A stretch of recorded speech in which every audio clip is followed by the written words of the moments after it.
जमलेल्या माझ्या तमाम हिंदू बांधवांनो, भगिनींनो आणि मातांनो,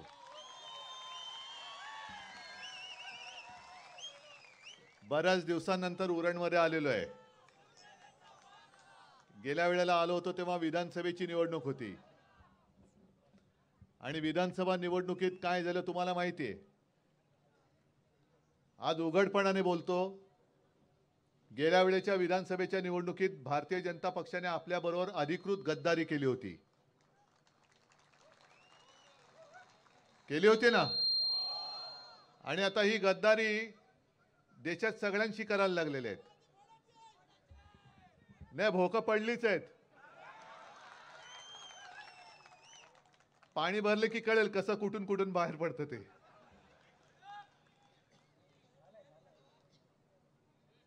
भारतीय जनता पक्षाला असं वाटते की आता त्यांच्या खेरीज दुसरा कोणताही पक्ष या देशामध्ये राहता कामा नये आणि म्हणूनच मी मैदानात उतरलेलो आहे.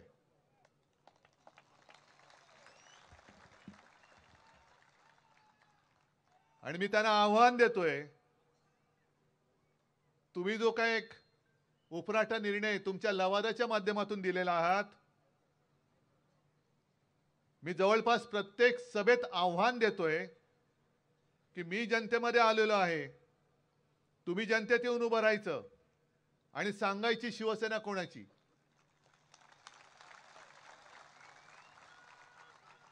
पण यांची मला एक गंमत वाटते आणि कीव पण येते. त्यांच्याकडे ज्या काही सरकारी यंत्रणा आहेत, ईडी आहे, इन्कम टॅक्स आहे, सीबीआय आहे, निवडणूक आयोग आहे, लवाद आहे, हे एवढे दडपणाखाली आहेत की ते जे काय म्हणतील तसे त्यांना ते निर्णय देत आहेत. पण त्यांना कल्पना नाही की यंत्रणा तुमच्या गुलाम होऊ शकतील, पण हे माझे जे मर्द मावळे आहेत ते तुमचे गुलाम कदापि होणार नाहीत. आणि निवडणूक घेऊनच दाखवा. निवडणूक घेताय ना, घेऊनच दाखवा. हा छत्रपती शिवाजी महाराजांचा महाराष्ट्र नाही तुमच्या पाठीला माती लावेल तर आम्ही त्याचं नाव नाही सांगणार.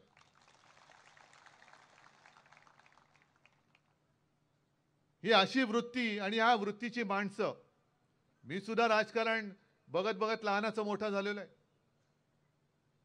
म्हणजे आज जे मोदीजी म्हणतात, अमित शहा म्हणतात घराणेशाही घराणेशाही परिवारवाद, माझं घराणं हे तुम्हाला सगळ्यांना माहिती आहे. अमित शहा आणि मोदींना सुद्धा मी आव्हान देतोय, मी माझ्या घराण्याचा इतिहास सांगतोय, तुम्ही तुमच्या घराण्याचा इतिहास सांगायचा. तुम्ही कोण, मी कोण, तुमचे वडील कोण, माझे वडील कोण, तुमचे आजोबा कोण होते, माझे आजोबा कोण होते. आणि मला अभिमान आहे माझ्या घराण्याच्या परंपरेचा. अरे कोणत्याही स्वातंत्र्य लढ्यामध्ये भाग न घेणारी ही माणसं हे आम्हाला घराण्यावरनं शिकवत आहेत. काय तुमचा संबंध काय होता स्वातंत्र्य लढ्यामध्ये? जेव्हा ही सगळी जनता उतरली होती तेव्हा भारतीय जनता पक्ष तर नव्हताच, पण त्यांचे जे नेते होते, श्यामाप्रसाद मुखर्जी, म्हणजे साधारणतः 1940-42चा सुमार असेल. मुस्लिम लीग तेव्हाची, आत्ताची नाही मी म्हणत, आज माझ्याबरोबर अनेक देशभक्त मुसलमान हे लोकशाही वाचवण्यासाठी आणि देश वाचवण्यासाठी सोबत आलेले आहेत. त्यांचं मी स्वागत करतोय.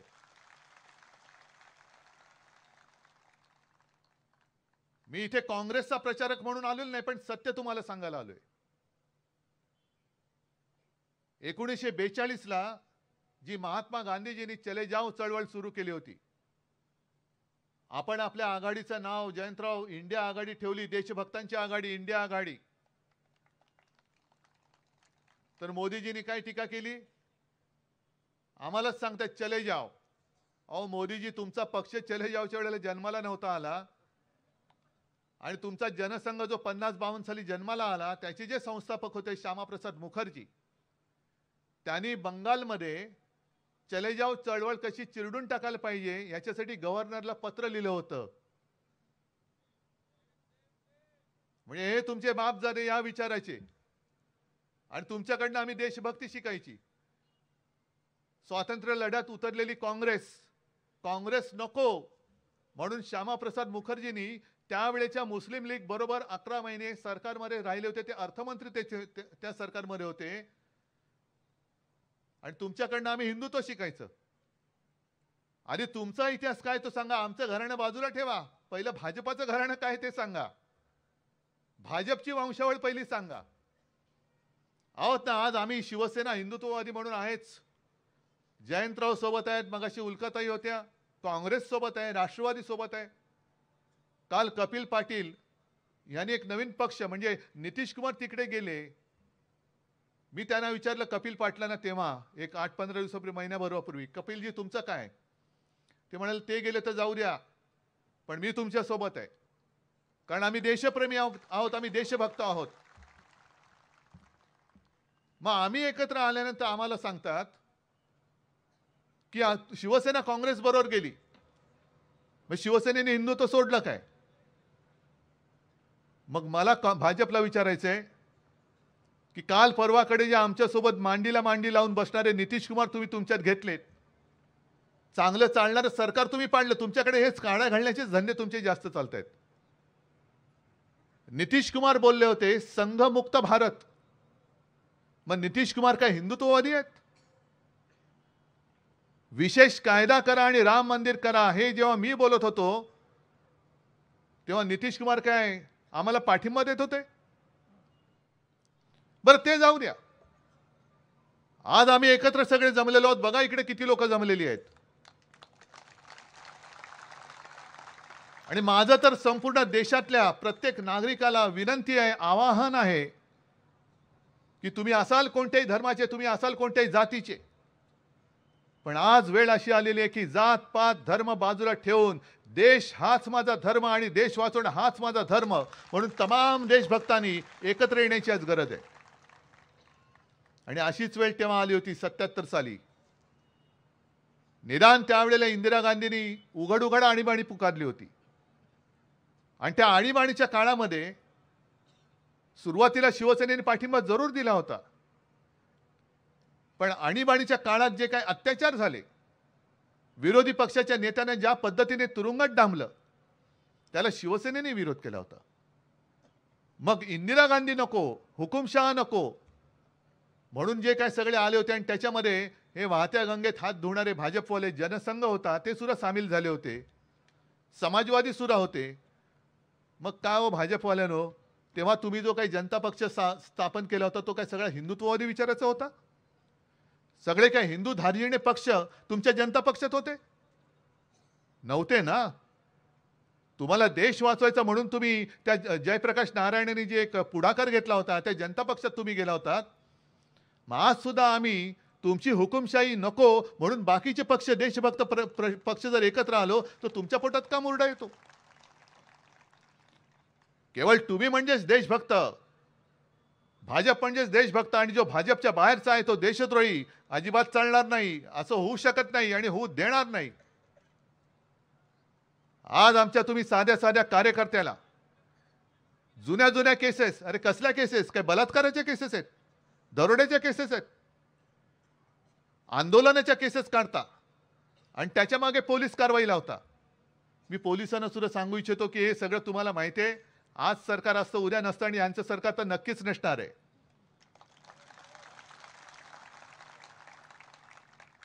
सत्यमेव जयते. आणि पोलिसांना सुद्धा सांगतो सदरक्षणाय खल निग्रणाय, त्याला तुम्ही जागा. हे आजचे राज्यकर्ते उद्या नसणार, त्यांची खुर्ची सटकायला लागलेली आहे, हालायला लागलेली आहे. त्याने किती हवा आणू द्या, पण काश्मीर ते कन्याकुमारी पर्यंत जो एक मला आक्रोश दिसतोय तो बघितल्यानंतर याने किती आदळआपट केली तरी 100-200च्या वरती जाऊ शकत नाही. आज लिहून ठेवा तुम्ही. आणि मी काल बोलता बोलता बोलून गेलो की अनेक जणांना विचारलं, तुमच्याही मनामध्ये प्रश्न असेल की हे सगळे ठीक आहे पण ईव्हीएमचं काय, बरोबर ना. तुमच्या मनात सुद्धा प्रश्न असेल की नसेल, पण मला सांगा एवढे सगळे तुम्ही इकडे जमलेला आहात, तुम्हालाही हुकुमशाही हवे की नको आहे. नको हा तुमचा निश्चय आहे ना. मग तुमच्या गावामध्ये एवढ्या लोकांनी त्या हुकुमशाहीच्या विरोधात मतं दिली आणि पुन्हा जर का उपडी बालदी सुलटी झाली आणि तिकडे जर का निवडून आले तर तुम्ही काही शांत बसणार. माझं तर मत आहे यावेळेला भाजपाने ईव्हीएमचा घोटाळा करून जिंकून दाखवावंच. जिंकूनच दाखवा. देशात जो असंतोषाचा भडका उडेल तो कोणालाही आवरू म्हटलं तरी आवरता येणार नाही. एवढी जनता आज पेटलेली आहे, एवढी जनता यांना आज कंटाळलेली आहे. कारण उघड उघड दिसतंय सगळं. ज्या पद्धतीने यांचं काम चालू आहे, मी मगाशी सभेत सुद्धा जे बोललो की काल भारतीय जनता पक्षाची पहिली यादी जाहीर झाली 195 जणांची. पाहिली तुम्ही कोण कोण त्याच्यामध्ये? नरेंद्र मोदी जे आहेत, अमित शहा आहेत, बरोबर आहे. पण त्यांच्या बरोबरीने आणखीन एक नाव आहे, पहिल्या यादीत त्याला मानाचं स्थान मिळालंय, ते म्हणजे ज्याच्यावरती भारतीय जनता पक्षानेच बेहिशोबी संपत्ती गोळा केली म्हणून आरोप केले होते, चौकशी केली होती, त्या कृपाशंकर सिंहाचं नाव नरेंद्र मोदी आणि अमित शहाजींच्या बरोबर आहे. संताप एका गोष्टीचा येतो, वाईट एका गोष्टीचं वाटतं की जेव्हा आम्हाला, खरोखर सांगतो, मी उपासाने किंवा कुत्सिततेने बोलत नाही, मला त्याची गरज नाही, जे खरं आहे ते मी खरं बोलतो.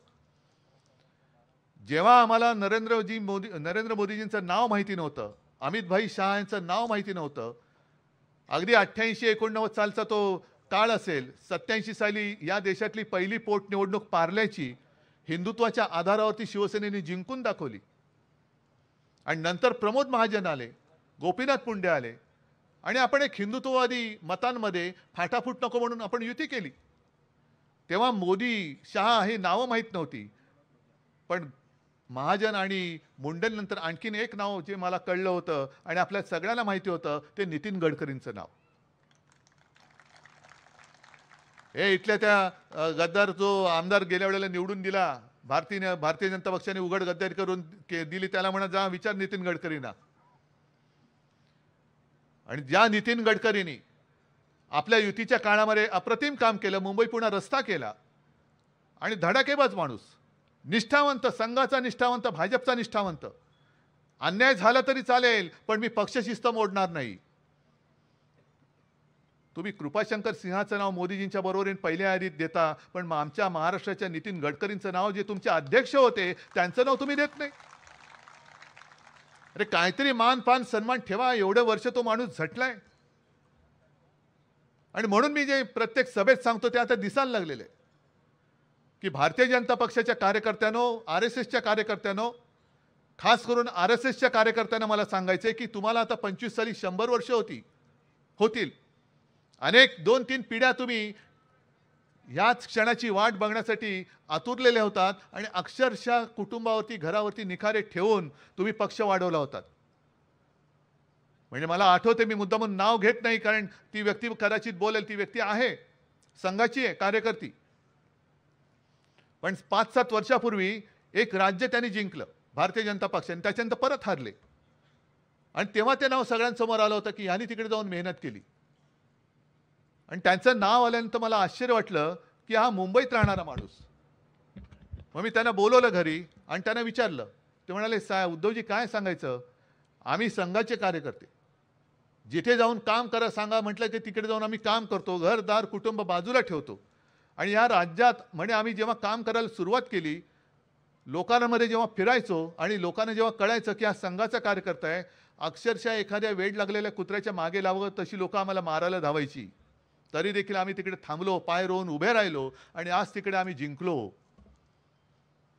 मग त्यांना मला सांगायचे की अरे तुम्ही कशासाठी काम करताय, कोणासाठी जिंकताय? आज जो गद्दार आमच्यातला फोडून तुम्ही तुमच्या डोक्यावरती घेतलात, ज्याच्यावरती तुम्ही भ्रष्टाचाराचे आरोप केले होते, 70,000 कोटीचा सिंचन घोटाळा, त्याला तुम्ही डोक्यावरती घेतलात. ज्यांच्यावरती तुम्ही आदर्श घोटाळ्याचे आरोप केले होते, त्या अशोकरावांना घेतलात, आज घेतला आणि उद्या राज्यसभेवर पाठवलं. मग मूळ तुमचे भाजपाचे लोक आणि मूळ RSSचे कार्यकर्ते आहेत, त्यांना तुमच्या पक्षात काहीतरी आरक्षण ठेवणार आहेत की नाही, काही राखीव जागा त्यांच्यासाठी ठेवणार आहेत की नाही, की का नुसतं तुम्ही भाडोत्री लोकांचा पक्ष करतायत? भेकड तर आहेच, भाकड तर आहेच, पण बाहेरून लोक घेताय. बरं घेताय ती कोणती घेताय? एक कृपाशंकर घेतला, आपला गद्दार घेतले, 40 गद्दार घेतले, इथला खासदार पण गद्दार घेऊन त्याला पण घेऊन गेलात, हरकत नाही. पण ओरिसामध्ये त्यांनी जे काय केलं ते मला तरी पटत नाही. तुम्हाला पटते का सांगा मला. आणि भाजपच्या कार्यकर्त्यांना विचारतोय, तुम्हाला तरी पटते का? RSSच्या कार्यकर्त्यांना विचारतोय, तुम्हाला तरी पटते का? एक काही वर्षांपूर्वी म्हणजे 2-3 वर्षांपूर्वी ओरिसामध्ये प्रशांत कुमार जगदेव नावाचा एक माणूस आहे आणि त्यांनी त्यावेळेला भाजपच्या कार्यकर्त्यांच्या अंगावरती गाडी घातली होती. काही कार्यकर्ते जखमी झाले होते, काही सिरियस होते. एक पोलीस अधिकारी सुद्धा जखमी झाला होता. आणि तो प्रकार त्यांनी केल्यानंतर नवीन पटनायक यांनी त्या माणसाला पक्षाच्या बाहेर काढला होता की तू जनतेवरती गाडी घातलीस, भले असतील भाजपचे कार्यकर्ते पण ती माणसं आहेत, पण त्या माणसांच्या अंगावरती तू गाडी घालतोस, तू माझ्या पक्षात राहायचं नाही, गेट आउट. आणि काल परवाकडे भाजपच्या कार्यकर्त्यांवरती गाडी घातली म्हणून नवीन पटनायकनी ज्याला पक्षातून काढला त्याला मानाने पक्षात घेऊन मला असं वाटतं भारतीय जनता पक्षाने त्याला उमेदवारी सुद्धा दिलेली आहे. हे पटते हा पक्ष म्हणजे जिथे कार्यकर्त्यांचा जीव गेला तरी चालेल पण मला सत्ता पाहिजे, तो निवडून येऊ शकतो. त्यांनी भाजपच्या लोकांना मारला असेल तरी चालेल पण तो निवडून आला पाहिजे कारण मला खुर्चीमध्ये बसायचंय. मोदीजींनी जे गेल्या लोकसभेमध्ये गेल्या म्हणजे आता ह्याच्या पुढे पुढचं अधिवेशन हे आता असलं नसलं तर नाही तर याच्या पुढे भाजप काय पुन्हा लोकसभेत पोहोचत नाही आणि विशेषतः आपण पोहोचू द्यायचा नाही.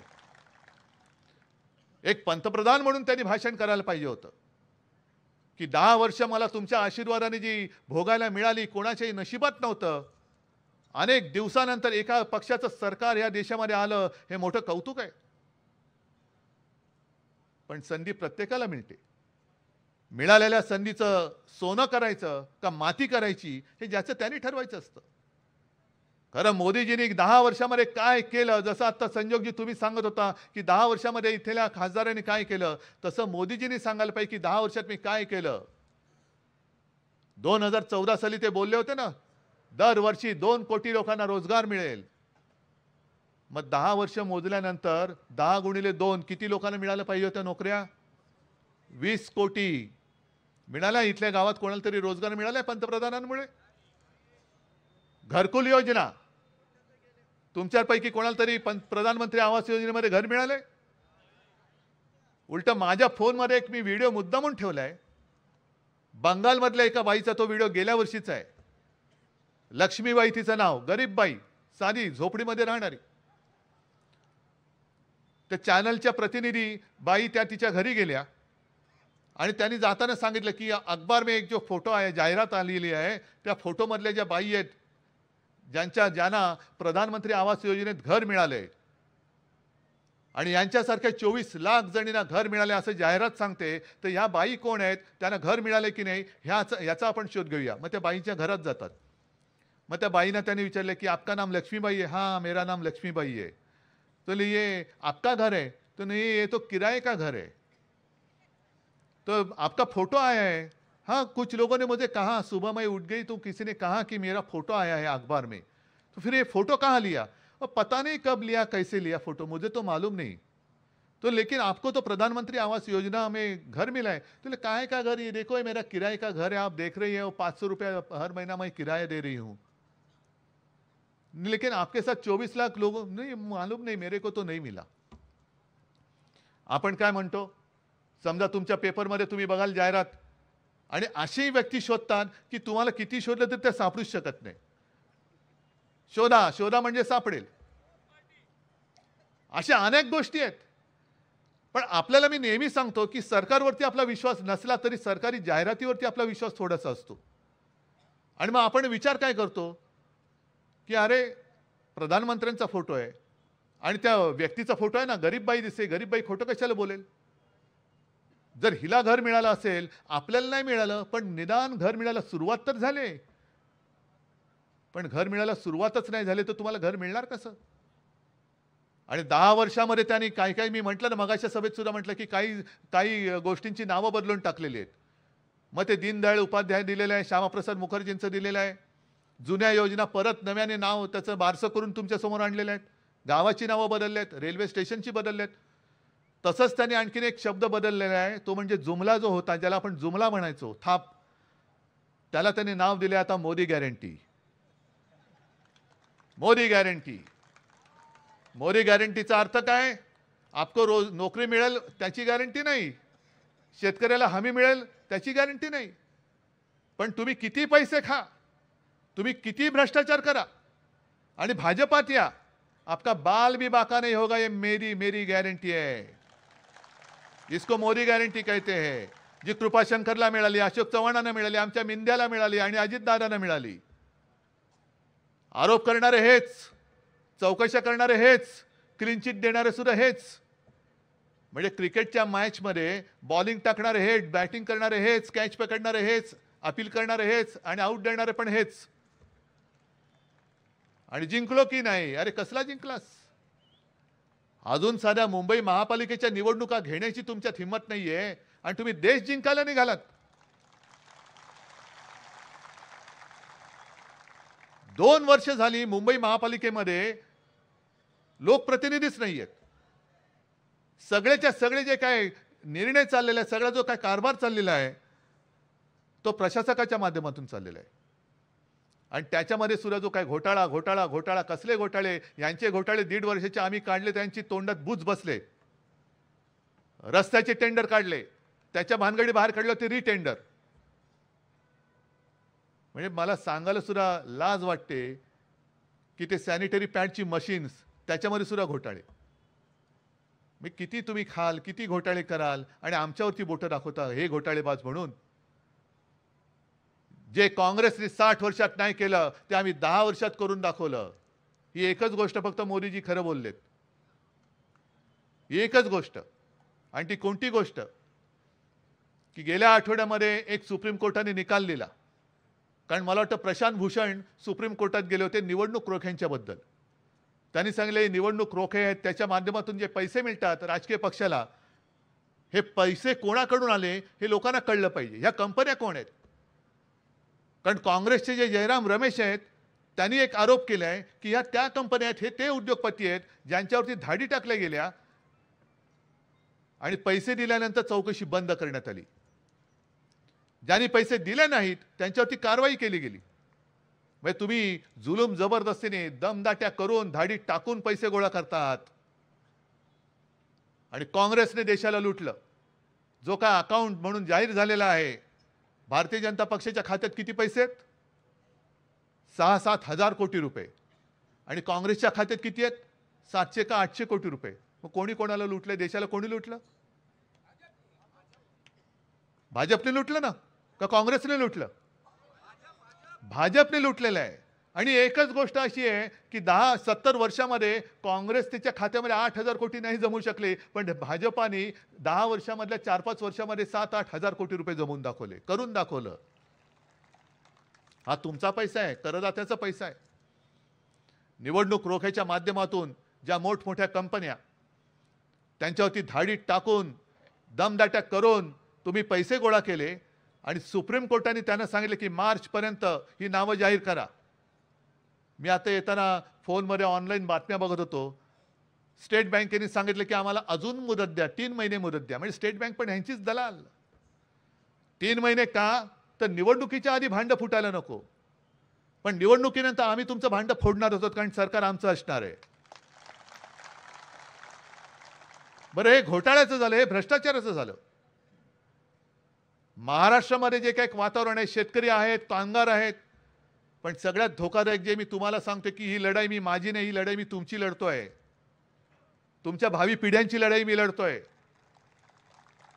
कारण मला माझा महाराष्ट्र, माझी भारत माता पुन्हा एकदा स्वकीयांच्या गुलामगिरीमध्ये जाऊ द्यायची नाही. मी ती जाऊ देणार नाही. शपथ घेऊन जर लढणार असाल तर माझ्यासोबत या. आणि दुसरा एक जो मोठा धोका आहे तो म्हणजे अंमली पदार्थ. आपण वारंवार आरोप केलेले आहेत, आपण वारंवार माहिती दिलेली आहे. संजय राऊतने दिले, सुषमाताई अंधारेने दिले. अजूनही त्याच्यावरती कारवाई कोणाची होत नाही. पण मध्ये मध्ये जे काय बातम्या येतात तर दरवेळेला गुजरातच्या पोर्टवरती करोडो रुपयाचे नशिले पदार्थ कसे मिळतात हो? काय नशिली पदार्थवाल्यांचं जसं देशात येणारे सगळे उद्योग धंदे हे मोदीजी गुजरातला नेतात, तसं त्या नशेबाज लोकांचं सुद्धा काय गुजरात आवडतं ठिकाण झाली की काय? म्हणजे तिकडे सगळे उतरतात. बरं, एकदा पकडलं, दोनदा पकडलं, तीनदा पकडलं तरी वारंवार तिथेच त्याच पोर्टमध्ये. तो पोर्ट कोणाकडे आहे ते सुद्धा तुम्ही बघा. ते बंदर कोण बघतंय? आणि त्यांच्याच बंदरामध्ये हे नशिले पदार्थ येतात कसे, अंमली पदार्थ येतात कसे? आज तर एवढी परिस्थिती वाईट झालेली आहे की काल परवाकडे आपल्या महाराष्ट्रामध्ये एक पोलीस अधिकारी त्या रॅकेटमध्ये पकडला गेला. पोलिसांच्या माध्यमातून नशिली पदार्थ इकडचे तिकडचे जातात आणि याच पोलिसांना तुम्ही आमच्या अंगावर सोडताय. म्हणजे राज्यकर्ते भाजपा जे आहेत ते सत्तेच्या नशेमध्ये आहेत आणि त्यांनी पुन्हा आम्हाला सत्ता द्यावी म्हणून जनतेला तुम्ही काय अंमली पदार्थाच्या नशेमध्ये ठेवताय की काय? गुजरातबद्दल मी जे काय बोललो, गुजरात माझा काही शत्रू नाहीये, गुजरात सुद्धा आमचा आहे. महाराष्ट्रामध्ये पिढ्यानपिढ्या राहणारे गुजराती माता भगिनी बांधव हे सुद्धा आमचे आहेत. आमच्याकडे एका विश्वासाने राहत आहेत. आणि 92-93 साली सुद्धा जे देशद्रोही अंगावरती आले होते तेव्हा मुंबईमध्ये भाजपाचा एक माणूस, एक चिटपाखरू सुद्धा रस्त्यावरती उतरलं नव्हतं. ते त्या गुजराती बांधवांना सुद्धा शिवसैनिकांनी वाचवलं होतं. हे आमचं नातं आहे. आहोत ना, आम्ही हिंदू आहोत, ते सुद्धा हिंदू आहेत. पण आज मोदीजी तुम्ही गुजरात विरुद्ध संपूर्ण देश करता आहात. ही लढाई फार घातक आहे, देशासाठी फार घातक आहे. देशामध्ये इतर राज्यांमध्ये येणारे उद्योग धंदे तुम्ही सगळे गुजरातला नेतायत. काल परवाकडेच ते सेमी कंडक्टरचे 3 उद्योग आपल्या देशात येत आहेत आले. त्या 3 पैकी 2 उद्योग मोदीजींनी गुजरातला घेऊन नेले. आपल्या हक्काच्या मुंबईतलं डायमंड मार्केट हे गुजरातला घेऊन गेले. अनेक चांगले चांगले उद्योग हे तिकडे घेऊन गेले. अगदी क्रिकेटची फायनलची मॅच सुद्धा ती सुद्धा नाही सोडली. जिथून पैसा मिळेल ते सगळं गुजरात, ते सगळं गुजरात.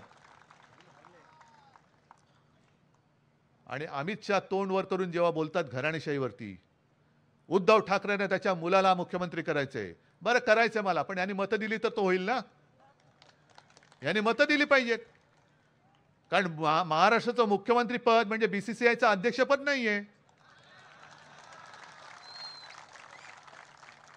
अमित शहा उद्या महाराष्ट्रामध्ये येत आहेत, मला वाटलं आज येत आहेत. अमित शहानी उद्या उत्तर द्यावं, जय शहाचं क्रिकेटमधलं योगदान काय? सचिन तेंडुलकरला त्यांनी शिकवलं, विराट कोहलीला शिकवलं का आत्ताच्या यशस्वी जयस्वालला शिकवलं? काय संबंध काय क्रिकेटमधला? तुम्ही जे कराल ते सगळं चालतं. तुमच्या पोराबाळाचं तुम्ही सगळं करताय आणि यांची मुलं बाळ जी आहेत ज्यांना नोकऱ्या मिळत नाहीत, काम नाही, धंदे नाहीत, उद्योग नाही, पण तुमच्या पोराटोरांचे सगळे धंदे चाळे आणि थोतांड ही तुम्ही पुरवायचे, चोचले तुम्ही पुरवायचे. सांगा ना मला, या लोकांच्या मुलांनी काय करायचं? आता जे काय संजूगजी बोलत होतात, शाळा नाही, कॉलेज नाही, सगळे हॉस्पिटल नाही. तिकडे मगाशी गेलो होतो, ग्रामीण रुग्णालय नाही. पण तुमची मतं आम्हाला पाहिजेत. आणि ह्यांच्या पोराटोर म्हणजे आपल्या शिवसेनेतनं जे गद्दार घेतले त्या गद्दारांची पोराटोर, त्यांची मस्ती यांना चालते, यांची घराणेशाही चालते. बाप मुख्यमंत्री असेल, कार्ट दुसरं काय असेल ते चालतं. पण ज्या घराण्याने, ज्या शिवसेना प्रमुखांनी, मोदीजी तुम्हाला जेव्हा अटल बिहारी वाजपेयी कैराच्या टोपलीत टाकायला निघाले होते तेव्हा ज्या शिवसेना प्रमुखांनी तुम्हाला वाचवलं त्यांची मुलाची घराणेशाही तुम्ही म्हणता आणि त्याला तुम्ही गद्दारी करून खुर्चीवरनं खाली खेचता. हा माझा दोष, हा माझा दोष. बरं, निवडणूक आयोगाला सुद्धा मला तेच सांगायचे की तुम्ही जे जे सांगितलं ते आम्ही केलं.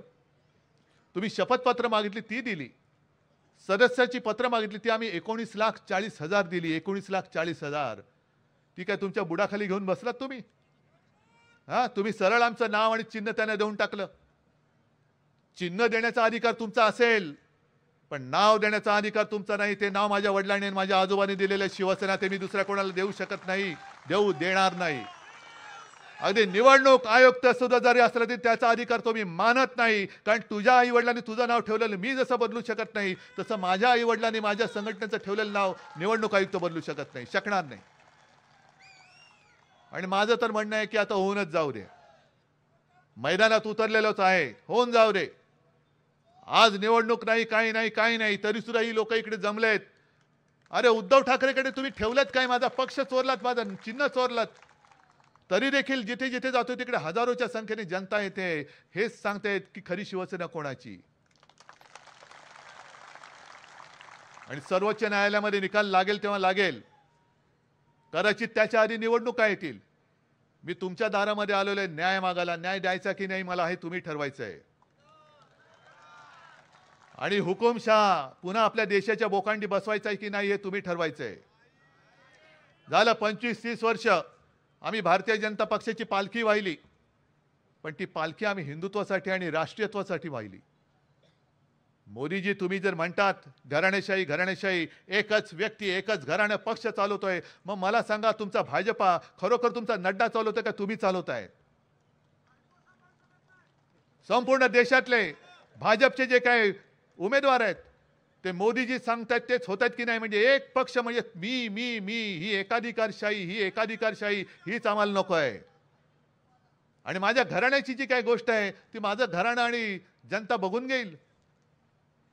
महाराष्ट्रामध्ये जन्माला आलेलो आम्ही आहोत आणि महाराष्ट्राच्या जनतेमध्ये मिसळून गेलेलो आहोत. आमच्या पिढ्यानपिढ्या जनतेच्या चरणी आहेत. तुम्ही तुमच्याबद्दल बोला.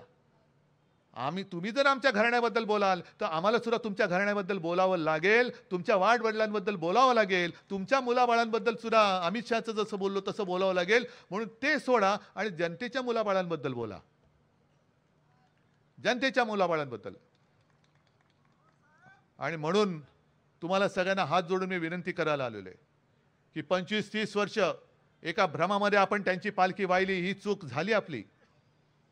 आणि मागे मी बोललो होतो की आमच्या आयुष्यातली 25 ते 30 वर्ष भाजपासोबत युतीमध्ये ही सडली. पण आता नवीन अंकुर फुटलेले आहेत. त्यांना असं वाटलं होतं की 40 गद्दार फोडले, 10-15 खासदार फोडले म्हणजे शिवसेना संपली. नाही, हा निसर्ग नियम आहे. झाडाला सुद्धा सडलेली पानं झडतात आणि नवीन कोंब उगवतात. तशी माझ्या शिवसेनेची सडलेली पानं झडलेली आहेत आणि नवीन कोंब उगवलेले आहेत. अरे, आम्ही मेहनत केलेलं पीक तुम्ही कापून नेलं असाल, पण आमची काळी आई, आमची माती आहे. हा महाराष्ट्र ही माझी काळी आई आहे. त्या मातीमध्ये आम्ही इतके वर्षानुवर्ष जे काही मेहनत करतो आहोत ती मेहनत वाया जाणार नाही. या महाराष्ट्राच्या मातीमध्ये मर्द जन्माला येतात, गद्दार जन्माला येत नाहीत. जे गद्दार आले होते ते तण आम्ही उपटून फेकून दिलेले आहे. ते तण तुमचं लाख लागो, घ्या, तुम्ही डोक्यावरती नाचवा, डोक्यावरती घ्या आणि नाचवा. आणि भारतीय जनता पक्षाच्या कार्यकर्त्यांनो, तुम्ही त्यांच्यासाठी सतरंजा हातरा आणि गरज पडली तर त्या सतरंजीच्या खाली घुसा. माझं काही म्हणणं नाहीये. पण केवळ आम्ही भाजपची साथ सोडली, काँग्रेसला सोबत घेतली. हे आता शिवसेनेची काँग्रेस होणार. अरे, 30 वर्ष राहून शिवसेनेची भाजपा नाही झाली तर मी काही शिवसेनेची काँग्रेस होऊ देईन? आम्ही पूर्णपणे देशासाठी, देश आणि धर्मासाठी प्राण घेतलं हाती. हा शिवरायाचा महाराष्ट्र आहे आणि प्राणपणाने आम्ही तुमची हुकुमशाही गाडणार म्हणजे गाडणारच हा निर्धार करून मैदानात उतरलेलो आहे. आणि मला असं वाटतं की आज निवडणूक नसताना सुद्धा एवढी गर्दी जमलेली आहे. मला निवडणुकीत प्रचाराला इकडे येण्याची गरज लागणार नाही. तुम्ही इथला खासदार जाहीर करून टाकतो, संजोगजी, त्यांना आपण उमेदवारी दिलेली आहे. निवडून आणणार आहात ना? गद्दाराला असं काढायचं. आणि भोईर पण कुठे नाही, यांची विधानसभा अजून लांब आहे. त्याच्यामुळे मध्ये पावसाळ्यात बादलीत थोडं पाणी साठू दे, विधानसभेला भोकं पाडू. पण या दोन्ही मर्दांना निवडून आणण्याचं काम हे मी तुमच्यावरती सोपवतो. आणि विजयाच्या मिरवणुकीला मी नक्की आल्याशिवाय राहणार नाही हे वचन देऊन तूर्त आपली मी रजा घेतो. जय हिंद, जय महाराष्ट्र.